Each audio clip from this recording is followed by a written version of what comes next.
जय माता दी। ओम नमः शिवाय। आप सभी भक्तगणों को नवरात्रि की ढेर सारी शुभकामनाएं। अम्बे माँ की कृपा आप सभी पर सदा सर्वदा बनी रहे। आप सभी का हर दिन शुभ हो। आप सभी का मेरे YouTube चैनल स्पिरिचुअल जर्नी 75 में हार्दिक स्वागत है। नवरात्रि के चौथे दिन माँ दुर्गा के कुष्मांड स्वरूप की पूजा की जाती है। आज के वीडियो में आप सुनेंगे माँ कुष्मांडा की कथा। देवी कुष्मांडा को लेकर भगवती पुराण में बताया गया है कि माँ दुर्गा के चौथे स्वरूप की देवी ने अपने मंद मुस्कान से ब्रह्मांड को उत्पन्न किया था, इसलिए इनका नाम कुष्मांडा पड़ा। माना जाता है जब सृष्टि के आरंभ से पहले चारों तरफ सिर्फ अंधेरा था, ऐसे में माँ ने अपनी हल्की सी हंसी से पूरे ब्रह्मांड की रचना की। इसलिए इसे सृष्टि की आदि स्वरूपा, आदि शक्ति कहा गया है। माँ कुष्मांडा का स्वरूप बहुत ही दिव्य और अलौकिक है। माँ कुष्मांडा शेर पर सवारी करते हुए प्रकट होती हैं। माँ मस्तक पर रत्न जड़ित मुकुट धारण किए हुए अत्यंत दिव्य रूप से सुशोभित हैं। माँ का यह रूप हमें जीवन शक्ति प्रदान करने वाला है। इस देवी की 8 भुजाएं हैं, इसलिए अष्टभुजा कहलाती हैं। इनके 7 हाथों में क्रमशः कमंडल, धनुष, बाण, कमल पुष्प, अमृतपूर्ण कलश, चक्र तथा गदा है। 8वें हाथ में सभी सिद्धियों और निधियों को देने वाली जपमाला है।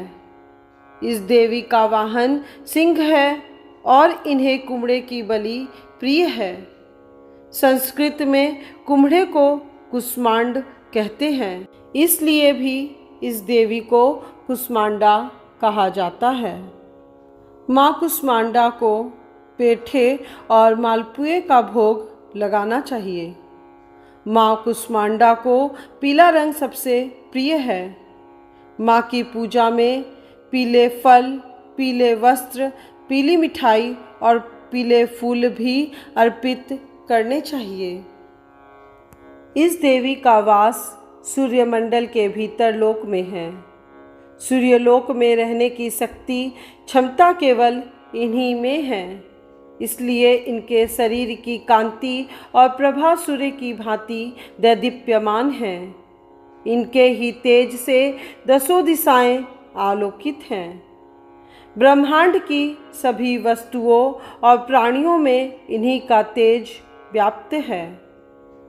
अचंचल और पवित्र मन से नवरात्रि के चौथे दिन इस देवी की पूजा आराधना करनी चाहिए।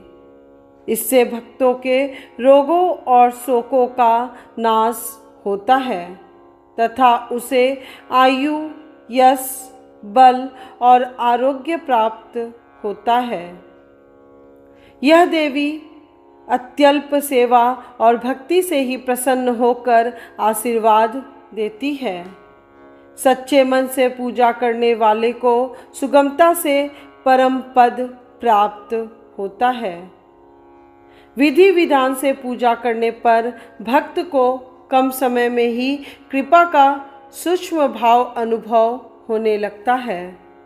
मान्यता है कि नवरात्रि के चौथे दिन माँ कुष्मांडा की पूजा करने वाले साधक की सभी मनोकामनाएं पूर्ण होती हैं और भक्तों को सुख सौभाग्य की प्राप्ति होती है।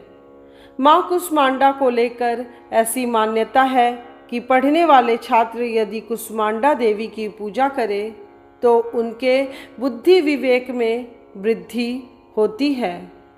यह देवी आधियों व्याधियों से मुक्त करती है और सुख समृद्धि और उन्नति प्रदान करती है।